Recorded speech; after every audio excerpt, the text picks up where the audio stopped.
Good morning, ladies and gentlemen. Welcome back to another episode here on African Confessions. The following story that you're going to be listening to, it comes from a translation of a message that I received. The translation, it reads like this. Hello, Brother Nanshi, how are you? Can you please post my own story as hidden identity? Brother Nashi, I was working for this other very big company. It was making some fruit juice here in South Africa. So I was the paymaster at that company. Life, I can say that it was good. It was not that very bad. I was able to even afford a very comfortable life. So I then thought that it was a better idea for me to dump the woman that I was dating, because they say that everything in life, it comes with standards. So I was dating a woman that is also from Zim, but the problem with her, she did not have a work permit. And there were days when I would want to go out with her and she would be like crying because she did not have any documentation at all. So there were places that we used to avoid. I was tired of living that kind of a life. When I go to the mall, she was always scared, always looking around, never wanted me to speak loudly in Shona, saying that people are going to see that we are not South Africans.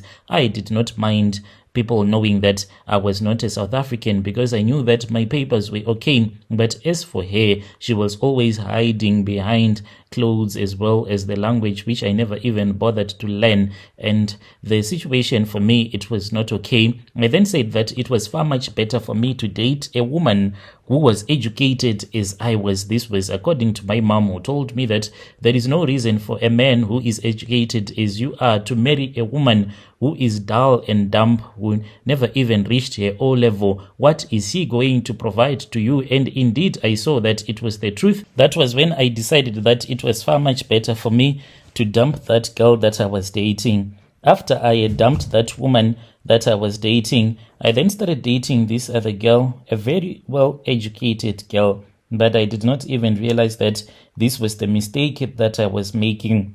I grew up as a Christian, even though as cruel as my mom, the way that she can be, but she had Christian values. She had always told me never to consult even with white garment prophet churches. And she told me that when you want to consult, you should take your Bible. That is where you can only consult. Anything else, she deemed it to be very evil. So I grew up in that type of an environment. Even when I was here in South Africa, I made sure that I would always avoid, if someone will tell me that, let us go to this other prophet and consult, I will always avoid that. And that was the other thing that I did not like about this girl that was uneducated that I was dating. She was going to the white garment church, and when my mom found out by mistake, after she had put a status whilst she was wearing that uniform from the white garment church, she started hating her even more, saying that, my son,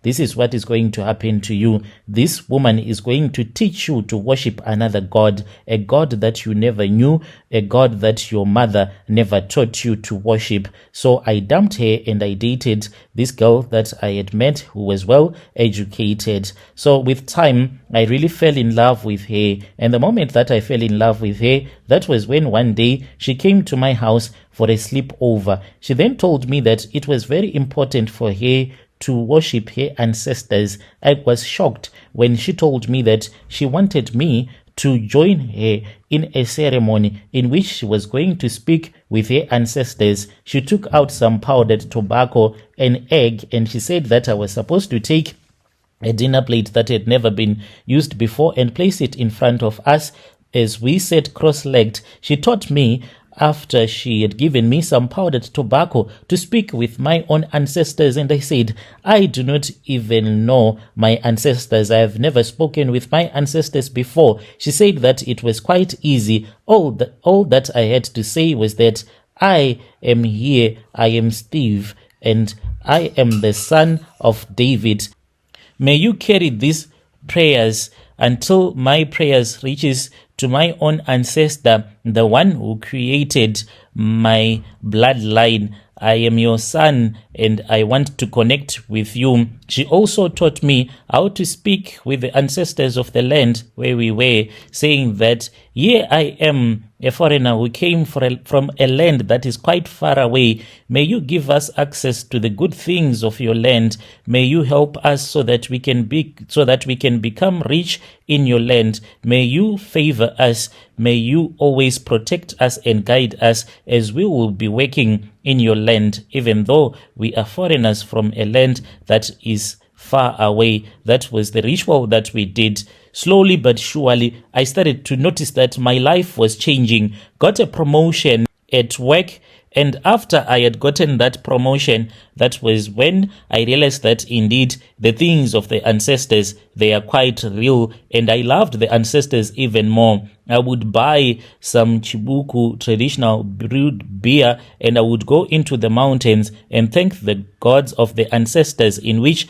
I was living in, so that they can bless me even more. And one thing about this thing of worshipping ancestors, it is so seducing. You'll see that your life, it is going on very well, and you tell yourself that I have to keep on doing this. I have to keep on doing this. There was a time when we went back home to Zim. My mom asked a lot of questions about this girl that I was dating. I made sure that I presented her to my parents as a Christian, because I told her that my family can only accept you if you are a strong Christian woman. And then my family accepted her. So what is going on in my life right now is that the ghost of my mom's young sister, the woman that I used in a ritual, has been haunting me after I was given a lucky charm by my fiance's grandmother, who is a traditional healer. So when we went to Zim after meeting up with my relatives, we then went to meet with her relatives, and then she took me to her grandmother, who is a traditional healer, who told me that I had a bad luck and I was supposed to use some lucky charms. But what she did not tell me was that my mom's young sister was going to die. She said, do not return back to South Africa, for I have done a go back to sender, and that woman that would have died is the one who bewitched you so that you can never be lucky in life. But to tell you the truth, in South Africa, I have a house, I have a car, a stable job, I had it all, and there was no need for me to do all of these rituals. But it is very seductive to know that your ancestors are protecting you and they are opening doors of wealth to you. It is very seductive, I tell you, knowing that this is what is happening in your life. So I gave her the permission to do a go back to sender. Within 1 week, my mom's young sister, she passed away. I was angry with her, knowing that she was the one who had bewitched me from a very young age. So on her funeral, I was told that I had to throw that lucky charm without people seeing into her grave. It came time when we were supposed to take some soil and then sprinkle the soil on top of her coffin. I grabbed the soil and then I just dropped the charm with the soil into the grave, and no one saw anything. But when I went to bed that same night, I saw my mom's little sister. She was crying. She came to me and she said, oh my son, why have you killed me? You have done me wrong, yet I never wronged you. What did I do to deserve this? That was when I realized the mistake. And when I returned back to South Africa, I kept on being haunted by this spirit.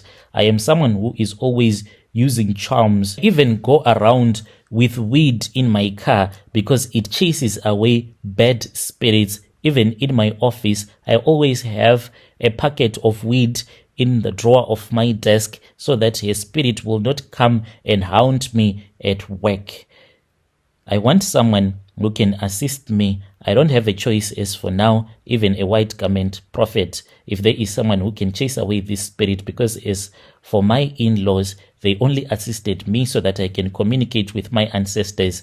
Now they say that it is something that needs to be solved by my own relatives, in which I cannot do that, to tell my mom that I am the one who had something to do with the passing away of her own little sister. Dear listeners, right there was a message that was sent to me by one of our brother right there. Strange things indeed they do happen in this world.